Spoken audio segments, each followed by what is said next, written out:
Oi, pessoal. Hoje o 50 e Muitas vai entrevistar a doutora Neila de Góes Speck. Ela é professora adjunta do Departamento de Ginecologia da Escola Paulista de Medicina, Unifesp, presidente da Comissão Nacional Especializada no Trato Genital Inferior da Federação Brasileira das Associações de Ginecologia e Obstetrícia, a FEBRASGO, e também é membro da diretoria da Associação Brasileira da Patologia do Trato Genital Inferior e Colposcopia. Hoje a doutora Neila Speck vem aqui, aceitou esse convite, vem especialmente falar com a gente sobre o tema de rejuvenescimento vaginal. Vamos falar de mitos e verdades sobre esse assunto e também dos resultados que a gente pode esperar desse procedimento. O laser pode ajudar muitas mulheres que enfrentam, por exemplo, os desconfortos aí da menopausa, como a falta de lubrificação, mas não só isso. Então, obrigada, doutora Neila, por ter aceitado o convite das 50 e Muitas. Bem-vinda. Obrigada a você, é um prazer estar aqui com você. Espero esclarecer as dúvidas, tirar alguns mitos, tirar algumas promessas que nem sempre condiz com a realidade. E vamos lá, Mari, estou à disposição. Legal. Então, doutora Neila, com a menopausa, então, as mulheres costumam enfrentar aqueles desconfortos, principalmente na hora do ato sexual, provocados pela atrofia que acontece no órgão genital feminino e que pode provocar também a secura vaginal, então dá esse desconforto na hora do ato sexual. Por que isso ocorre em algumas mulheres com mais intensidade do que em outras mulheres? Então, a atrofia, hoje a gente usa o nome síndrome geniturinária, porque é um conjunto de sintomas e sinais que não vem só com a secura vaginal, às vezes vem com alterações urinárias, com incontinência urinária, infecção urinária, corrimento, ardência, prurido. Isso ocorre devido à carência estrogênica, né, que nosso ovário deixa de produzir. E algumas mulheres, por uma questão individual, questão de colágeno, questão de hidratação dos tecidos, cada um tem uma estrutura, algumas mulheres é pior, e muitas vezes elas não respondem aos tratamentos padrões que são com creme à base de estrógeno ou mesmo a terapia de reposição hormonal. É uma questão individual. Por que meu olho é de uma cor, o seu é de outra? Por que a vagina de uma mulher responde bem e a outra não responde? É individual. Mas provavelmente tem a ver com uma baixa de estrógeno maior em uma do que em outra, ou isso é geral depois da menopausa? Não, a mulher entrou na menopausa, ela tem baixa de estrógeno mesmo. Algumas mulheres mais obesas, muitas vezes produzem estrógeno a partir do próprio tecido gorduroso. Ocorre uma conversão dos hormônios que ela normalmente produz na suprarrenal, e isso aí depois acaba no tecido gorduroso sendo convertido para estrógeno, e aí às vezes a mulher que é um pouquinho mais gordinha, ela é menos hipoestrogênica, ela tem menos desconforto, menos atrofia, por causa dessa conversão periférica dos hormônios produzindo mais estrógeno no tecido gorduroso. Agora vamos lá, então o que é esse rejuvenescimento vaginal, né? Se pode chamar também de rejuvenescimento íntimo, eu não sei. Como funciona? Como é que ele pode auxiliar as mulheres que passam por esse desconforto e também que não podem usar ou fazer uso de medicamentos, enfim, dos hormônios da reposição hormonal? Eu não gosto muito desse nome rejuvenescimento, porque dá a impressão que você vai deixar a vagina como de uma menina de 20, 25 anos. Não é bem assim. É um tratamento de restauração, de regeneração. Então, eu, que sou, primeiro, professora e ensino a coisa da forma mais ética possível, eu não gosto que a gente faça falsas propagandas. Então, este tratamento é um tratamento de regeneração tecidual, ele é baseado ele surgiu a partir da experiência dos cosmiatras, né, dos dermatologistas e cirurgiões plásticos que utilizam tecnologias de energia para face, pescoço, que ele faz uma contratura do colágeno e, consequentemente, ele aumenta a vascularização e essa mucosa, o que ocorre muitas vezes na pele, ocorre na mucosa também, essa mucosa, ela espessa e ela fica mais resistente, mais hidratada, mais lubrificada, e a pessoa consegue voltar a ter uma qualidade sexual para a vida, coisa que muitas vezes não estava conseguindo recuperar com hidratante ou com reposição hormonal. Então, é um tratamento de regeneração, de restauração, né, que tem mostrado eficácia, e na Europa, onde surgiu primeiro, principalmente na Itália, eles utilizaram muito esse tratamento para mulheres jovens que tiveram câncer de mama e que entraram numa menopausa em consequência de tratamentos como quimioterapia, com menopausa precoce, e mulheres jovens, às vezes de 30, 35, 40 anos, e aí a restrição de uso, né, de hormônio nessas mulheres, e aí eles utilizaram essas novas tecnologias. Então, tem tido bom resultado no tratamento da síndrome geniturinária, e é um método que está crescendo, né? Existem algumas resistências de algumas sociedades científicas, mas isso é um avanço e que tem demonstrado na própria ciência que ela tem uma eficácia, tá? Então, a gente até vai entrar nesses detalhes pouco mais à frente. Claro. Como é que a gente pode, como é que a senhora descreveria, em termos mais didáticos, do que acontece com a vulva e a vagina da mulher, antes e depois? Você está me ouvindo? Maria, ele cortou um pouquinho a tua falha. O que acontece... Então, dá para a senhora descrever, assim, como que é a vulva e a vagina da mulher antes e depois da menopausa? O que acontece nessa diferença? A vagina, né, que é o canal vaginal, todo mundo fala vagina para a parte externa, na verdade, a vagina é o canal. A vagina é uma mucosa, e a vulva, que é a parte externa, ela é mais pele. Então, existe um afinamento desses tecidos pela falta do estrógeno. Então, a mucosa vaginal, por exemplo, ela tem 40 camadas de célula, isso daí reduz pela metade. E aí a mucosa fica muito fina, parecendo um papel. Então, na hora que essa mulher tem relação sexual, esse papel rompe, ele rasga. E por isso é que acaba sendo desconfortável. Então, a mucosa fica mais fina, ela perde toda a sua rugosidade, porque a parede vaginal ela é toda cheia de rugosidade, assim, em toda a sua extensão, né? Ela perde, ela fica lisa, ela fica pálida, ela perde a hidratação, ela diminui a vascularização, diminui o colágeno, diminui a elasticidade de estruturas para manter um tônus, por exemplo, a parte urinária, né? A mulher muitas vezes começa a ter incontinência urinária porque esse tecido ele fica como se fosse um elástico envelhecido, que perdeu todo aquele tônus, aquela elasticidade. E na vulva acontece a mesma coisa, com uma flacidez da pele, então os pequenos lábios, eles ficam mais flácidos, mais murchos, os grandes lábios, eles ficam mais enrugados, como enruga também a pele do rosto, né? E fica uma flacidez maior. Então, é isso que acontece. Muda totalmente, né? Muda totalmente, Deus agora, era masculino, ele foi muito cruel. É verdade, estou concordando, viu? Estou até duvidando que é brasileiro também. Estou até duvidando que é brasileiro. E assim, parece que a mulher chegou aos 50, ela tem aquela data de validade, que nem remédio, né? Expira, venceu. Não pode ser assim, né? Hoje em dia não tem mais fundamento. Claro. Agora, quanto tempo leva uma sessão? E é um procedimento indolor? O equipamento entra no canal vaginal? Como que funciona? Para a vagina, existe um transdutor muito semelhante a um espéculo vaginal, ou mesmo um transdutor de ultrassom, que você introduz na vagina. Ele tem o desconforto da inserção, mas existem diferentes tamanhos, né, para você adaptar de acordo com o grau de atrofia e de acordo com o diâmetro dessa vagina. Então, conforme a vagina vai ficando atrofiada, ela vai diminuindo o diâmetro e vai encurtando também, né? Então, você tem transdutores diferentes. E então, na parte interna, a dor é só da inserção, porque a energia na hora que você dispara não dói. E na vulva, na parte externa, a gente usa um transdutor quadradinho, né, que você vai dando tirinhos, que a pele fica cheia de buraquinhos, parecendo um chuveirinho. Aí na vulva tem uma sensibilidade. Deve arder um pouco?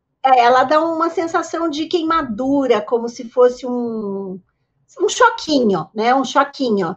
Então, é interessante, porque eu fiz a minha formação em São Marino, que é uma república dentro da Itália, né? É um outro paizinho dentro da Itália, que é um dos centros que tem uma experiência muito grande com essa tecnologia. E o que eu achava interessante é que lá eles faziam sem anestesia nenhuma. As mulheres suportam muito bem. E aqui no Brasil a mulherada não aguenta, tem dor. Tá? Tem que dar uma anestesia. Então, na verdade, a gente passa um gel anestésico, que deixa lá uns 15 a 20 minutos, depois limpa, e daí a gente aplica um anestésico creme, né, um cremezinho. Que nem quando faz para o rosto, né, os dermatologistas aplicam um gel anestésico, e daí depois limpa e aplica. E aí se torna suportável. Então, aí já ameniza bastante o calor, né?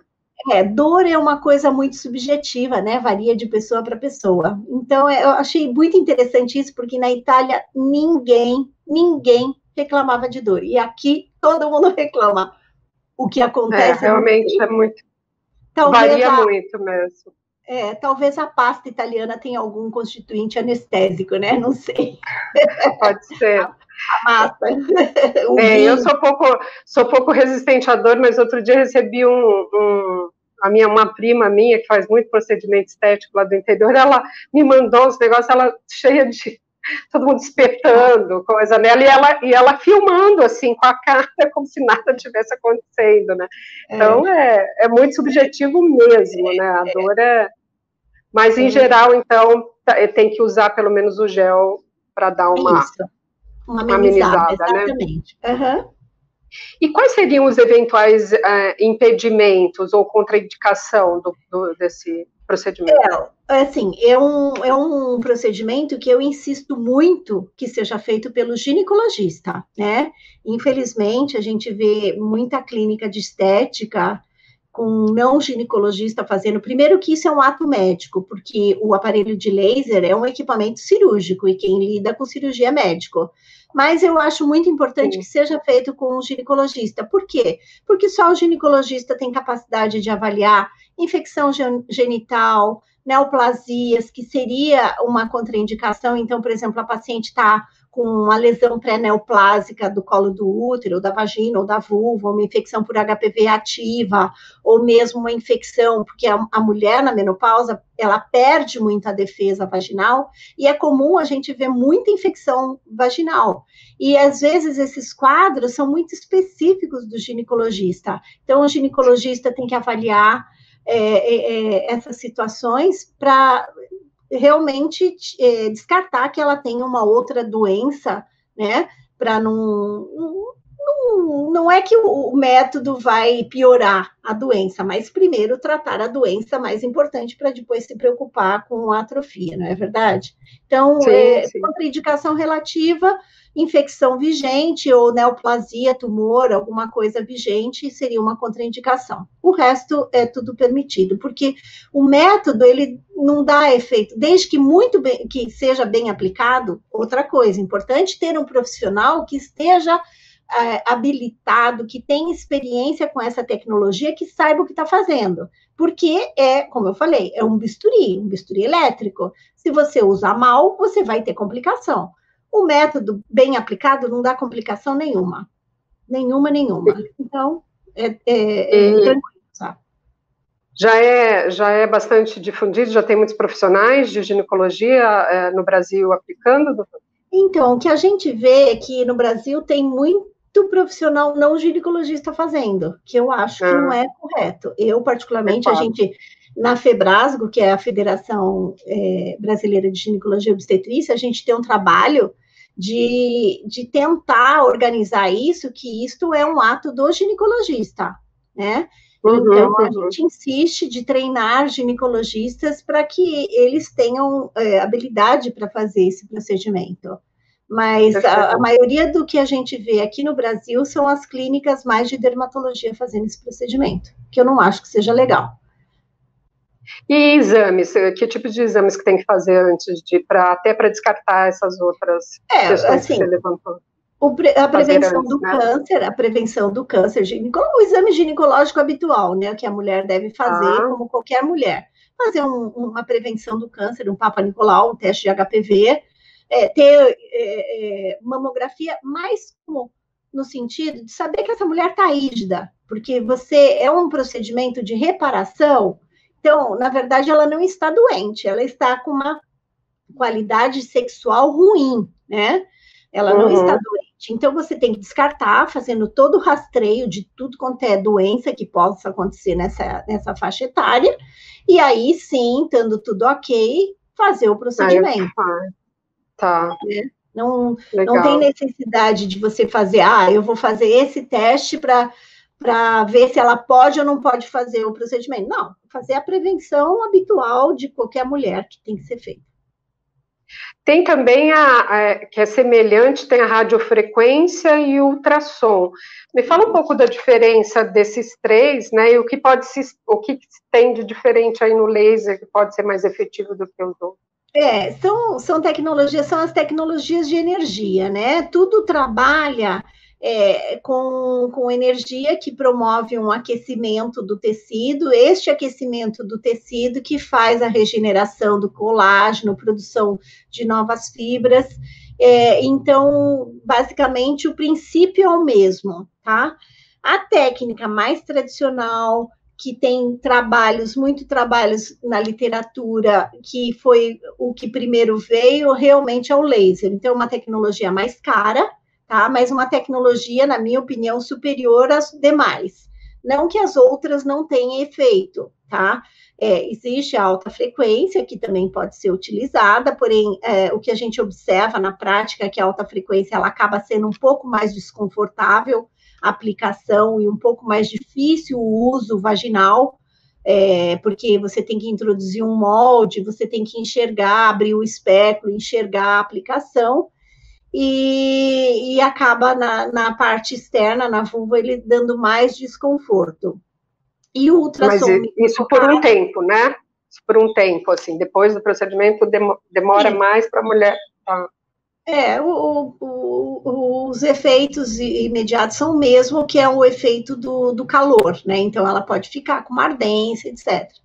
E o ultrassom microfocado é outra tecnologia que eu não tenho experiência, tá? Eu não trabalho com esse tipo de energia, mas eu particularmente trabalho com tecnologia laser há 20 e tantos anos, e eu acho que é uma tecnologia de ponta que está lá em cima, entendeu? Em termos de resultados, em termos de efeito no tecido, ele dá menos efeito de queimadura, porque são métodos térmicos e que promove uma queimadura do tecido, né? Esse processo de regeneração é a partir de um estímulo de uma queimadura. E eu acho que essa queimadura é muito mais controlável, a energia é muito mais controlável com laser do que com as outras tecnologias. Não que não possa usar, pode. O melhor método é aquele que o profissional tenha experiência, tenha vivência e que tenha acessível na sua mão. E que a mulher também consiga um resultado efetivo. Exatamente. A senhora já passou um pouco por isso, que falou das microlesões, né, os furinhos. Exatamente. No ano passado, a senhora apresentou um trabalho realizado em conjunto com uma aluna sua, a doutora Paula Palone, e vocês demonstraram como demonstrar como isso acontece na prática. Aí foram feitas biópsias, e para mostrar a diferença na mucosa vaginal depois de 30 e 60 dias do procedimento. Exatamente o que vocês descobriram. O que a gente concluiu nesse trabalho são trabalhos difíceis de fazer, porque a gente tem que fazer a biópsia da parede vaginal antes e após o procedimento. E você fazer uma biópsia sem ter uma lesão, uma doença pré-neoplásica, é complicado. Você até conseguir paciente que se submeta a isso e, às vezes, até liberação dos comitês de ética, né? Mas a gente vai tirar um pedaço para ficar saudável. Exatamente, só para fazer um estudo. Mas a gente fez essa análise e o que a gente comparou com o uso do estrógeno, do estriol vaginal, E o que a gente observou é que o efeito de crescimento dessa mucosa e também os questionários de sexualidade que foram aplicados foi muito semelhante ao efeito do estrógeno, que é o tratamento padrão, o padrão ouro. Então, a literatura é clássica em dizer que o tratamento hormonal resolve o problema da atrofia vaginal, tratamento hormonal tópico, local. E os nossos resultados com esse tipo de energia foi semelhante, não tendo diferença entre as tecnologias. Com a vantagem que a mulher não precisa ficar usando creme e você resolve, só que você precisa fazer uma manutenção, né? Isso daí, você fez o tratamento com as 3 sessões, depois de um ano e meio, você tem a perda daquele efeito e daí você tem que fazer uma nova aplicação, né? E aí isso eu ia te perguntar, então são 3 sessões. 3 sessões com intervalo. Quais são os intervalos? 30 dias cada uma, e depois de um ano...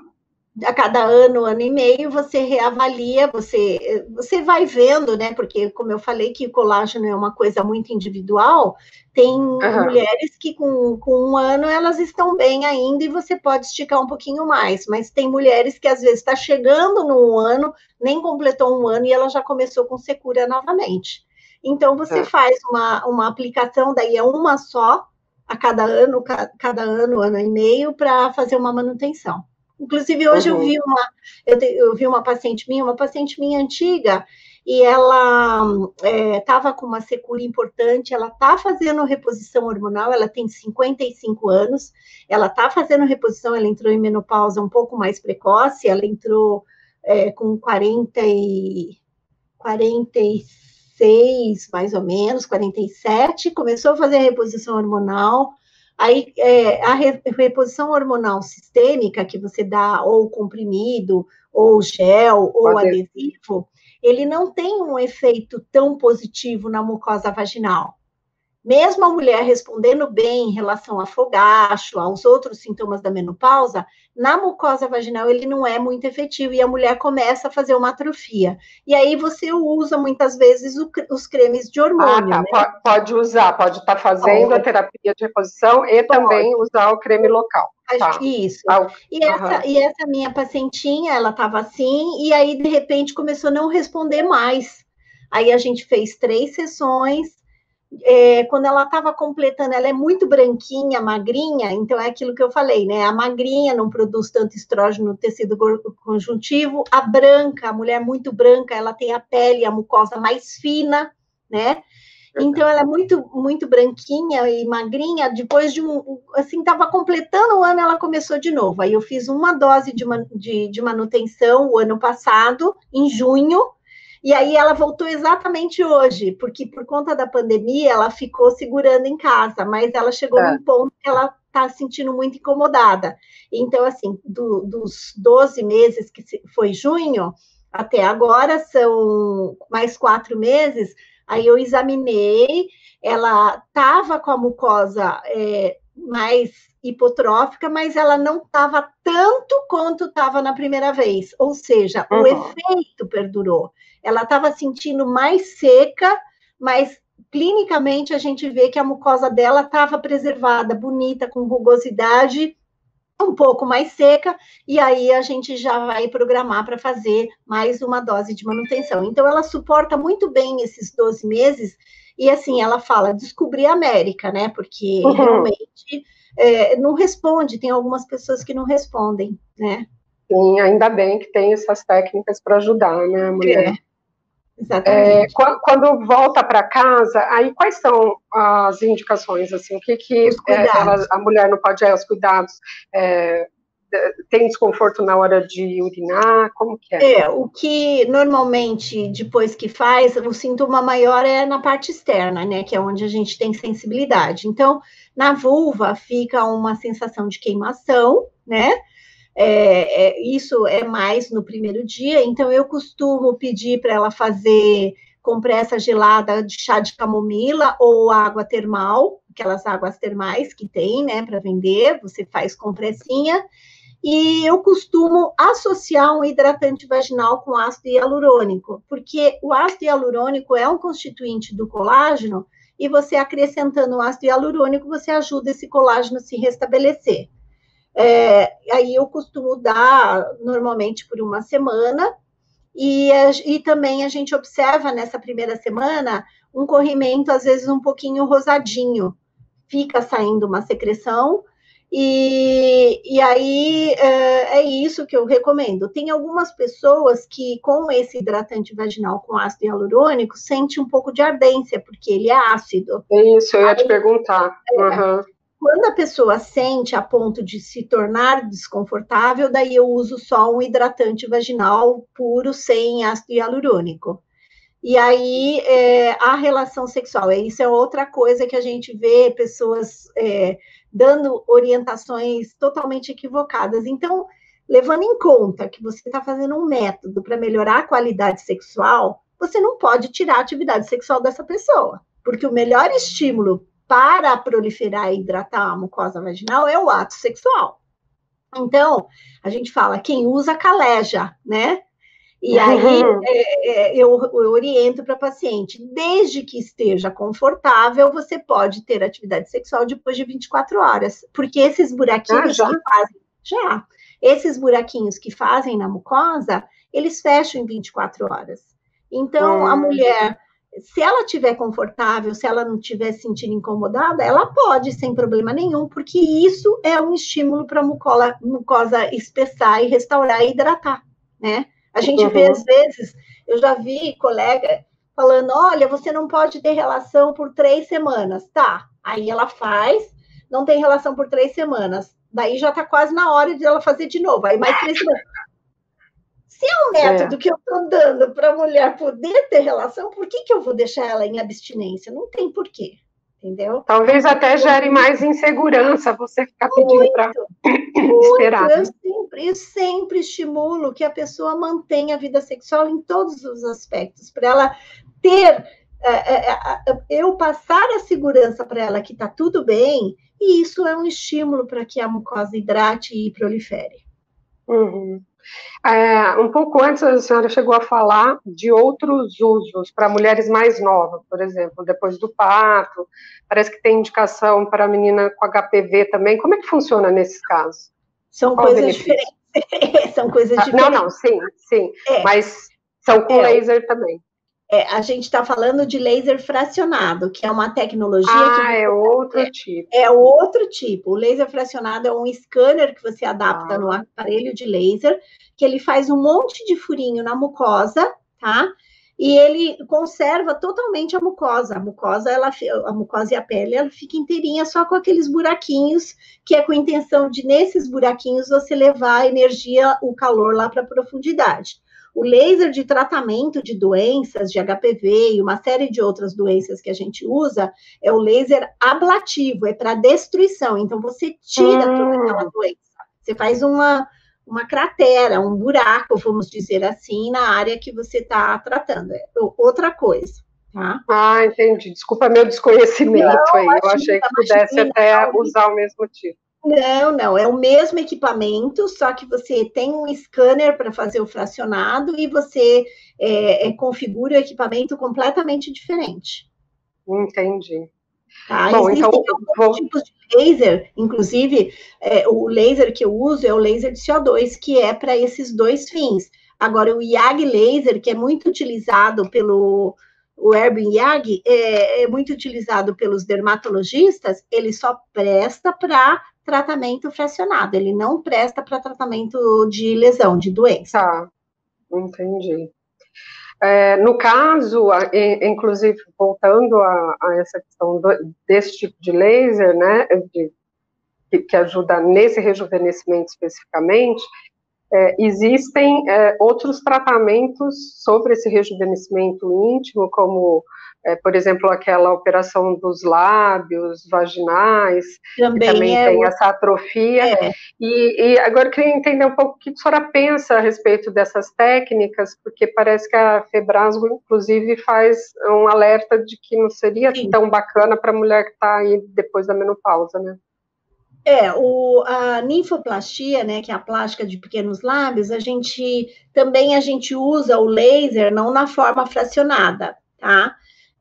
Tem como você fazer, configurar a máquina e fazer um fracionamento dos pequenos lábios para você promover uma contratura dos pequenos lábios. Isso pode.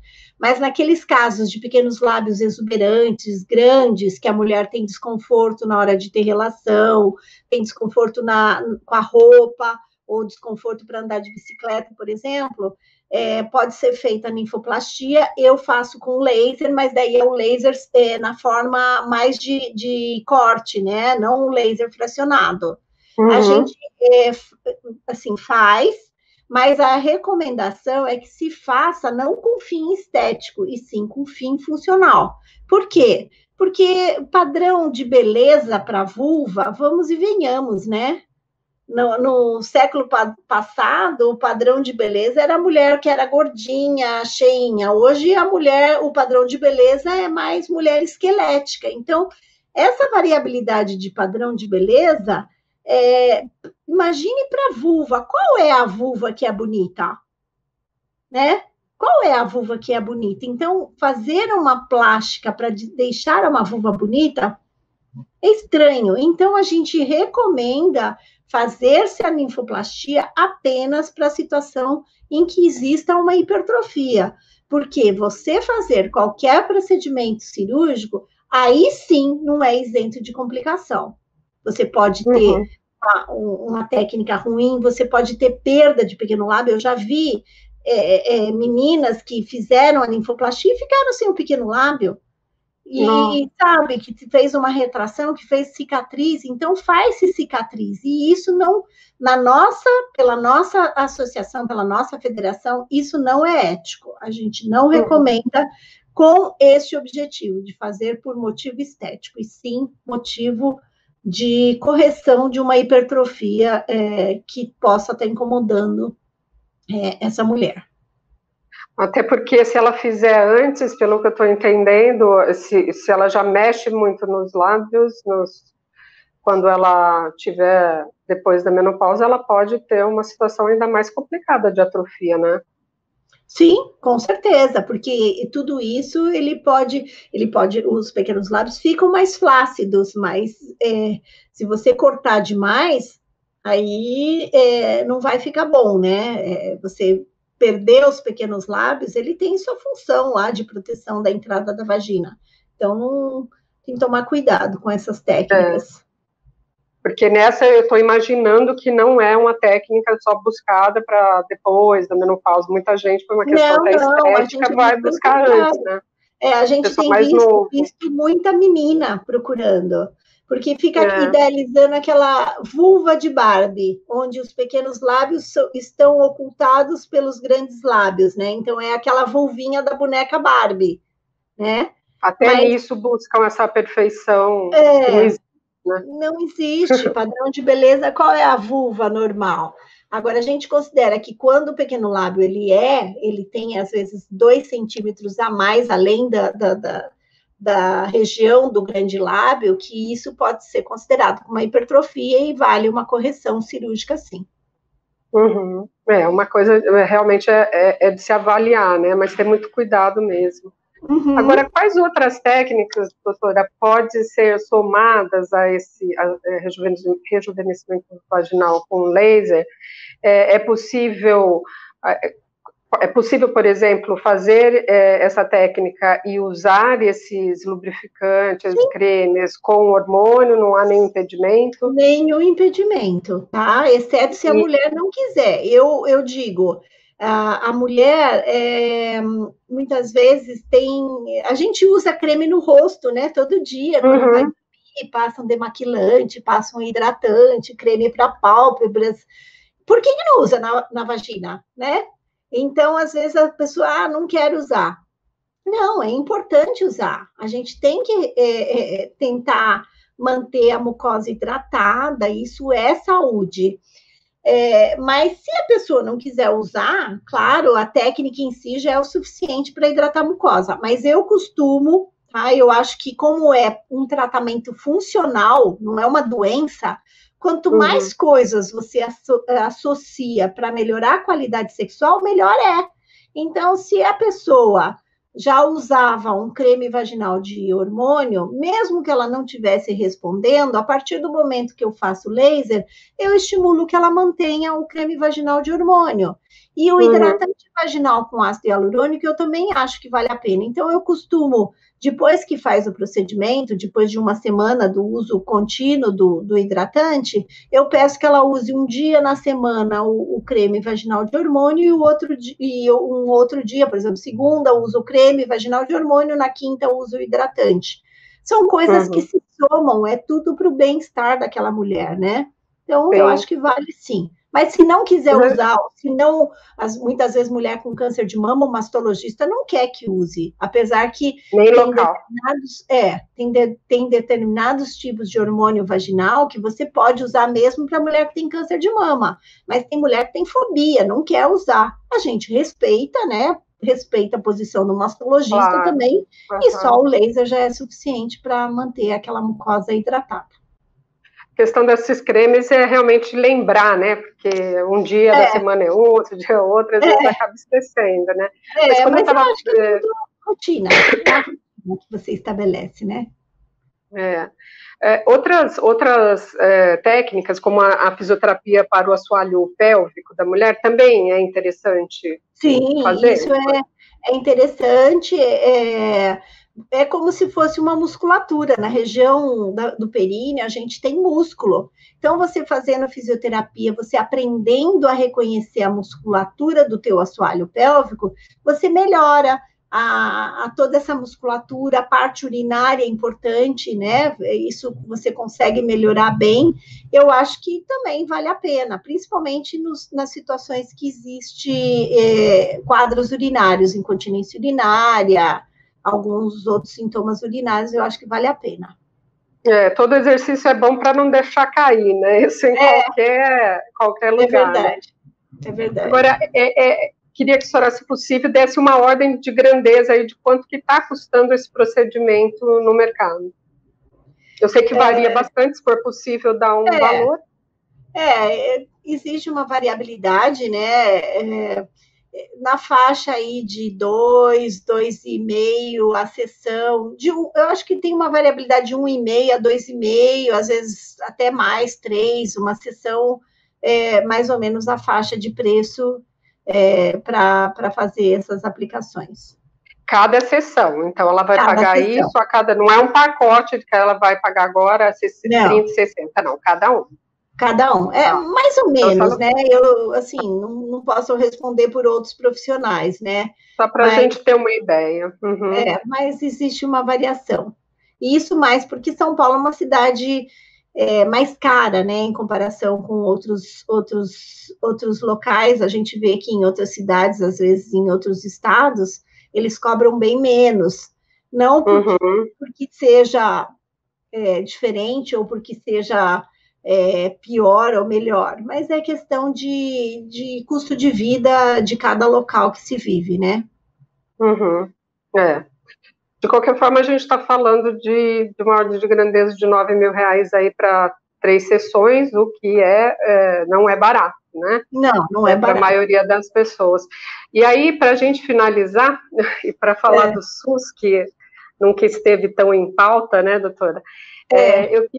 Eu queria até fazer um depoimento que com a chegada quando eu entrei no climatério e depois na menopausa, eu tive infelizmente, todos os sintomas possíveis aí da menopausa, desconfortos, enfim.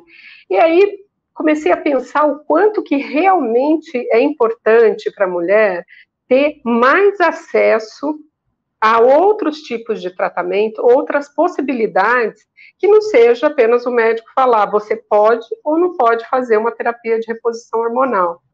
E eu vejo que isso é oferecido, algumas possibilidades, quando estamos fora em geral, estamos fora da saúde pública. Como é que a senhora vê isso? Concorda que falta uma política pública que fosse voltada mais para a mulher depois dos 50 anos, não necessariamente que já tivesse entrado na menopausa, mas que fosse um olhar para essa mulher diferenciado? Porque eu vejo que, no fundo, a gente, como você falou, a menopausa acontece e, de repente, tudo desaba. E a gente não está necessariamente preparado, por mais que saibamos, ninguém chega para a gente e fala assim, olha, sua mãe, sua tia, sua prima fala, olha, vai acontecer uma coisa, pode acontecer alguma coisa assim, e é muito rápido. E aí você não encontra esse apoio no serviço público. Você vê isso, o que a gente pode fazer aí para contribuir para essa luta?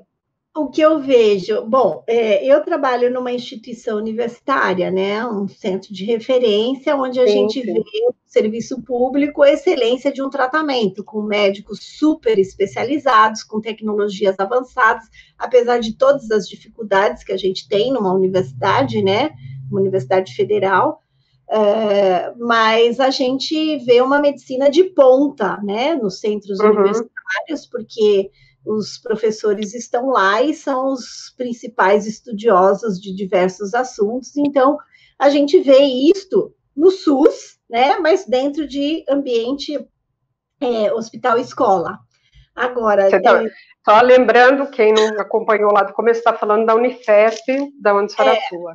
Sim, aí a gente tem outros centros, a USP, a Santa Casa, a UFSC, Unicamp, Ribeirão Preto, são centros universitários de excelência que você vai ter a medicina de primeiro mundo, com professores, com pessoas que têm formação fantástica, internacional, etc. e tal, e vai ter uma medicina muito melhor, às vezes, até que num consultório privado, vamos dizer assim.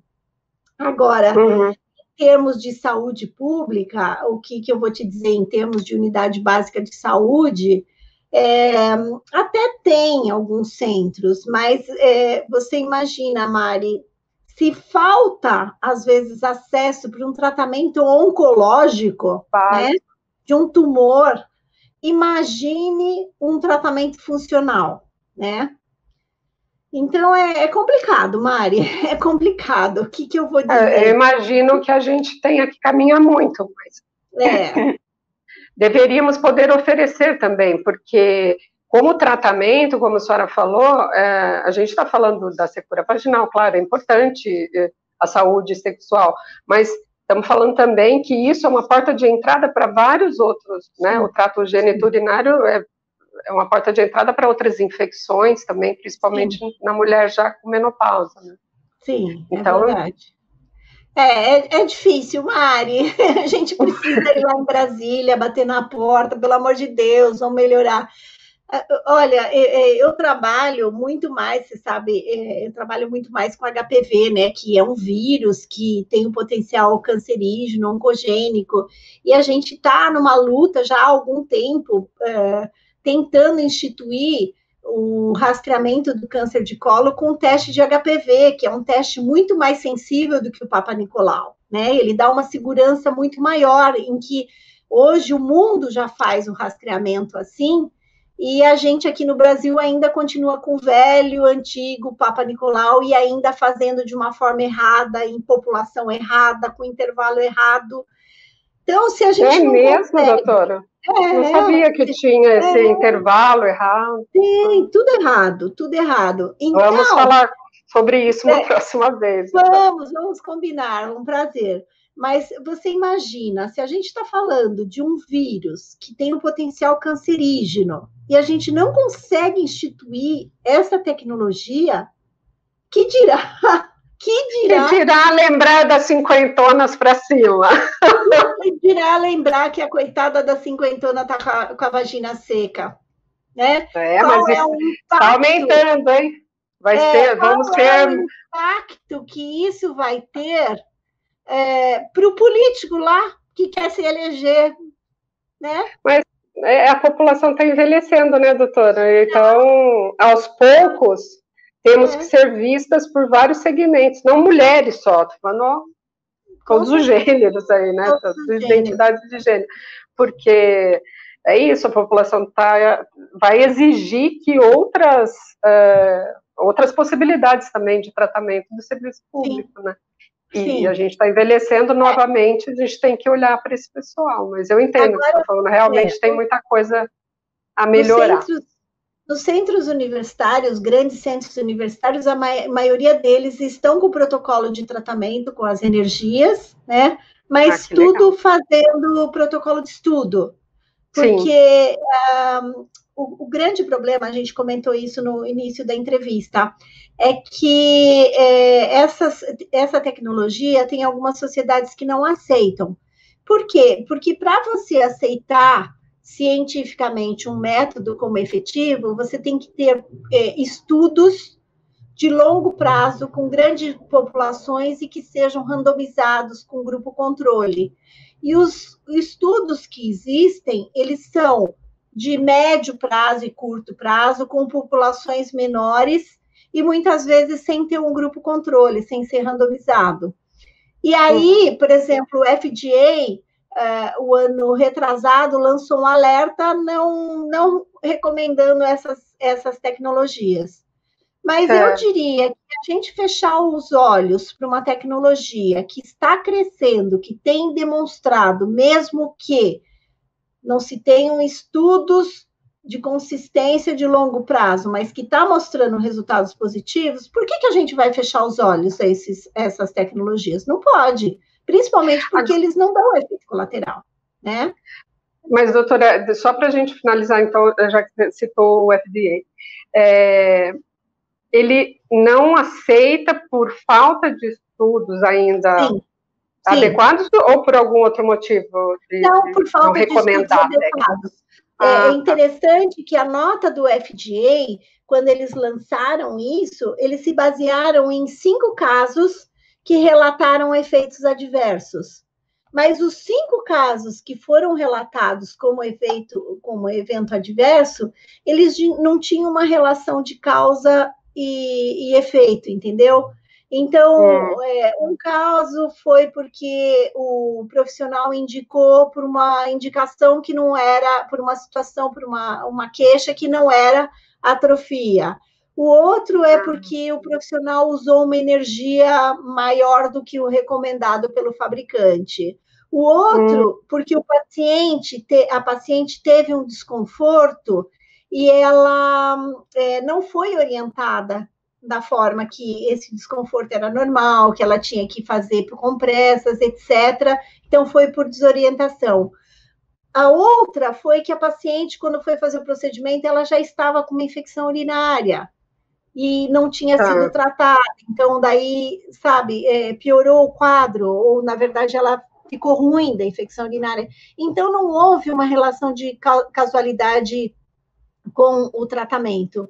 E aí veio essa publicação que foi um banho de água fria, mas tem muitas sociedades científicas que aprovam, inclusive nós da Febrasgo, a gente apoia, que é uma tecnologia nova, que precisa realmente de mais estudos, mas que ela é segura, que pode ser usada, que não tem complicação, sem problema nenhum. A senhora, quando começou a utilizar a técnica, faz quantos anos?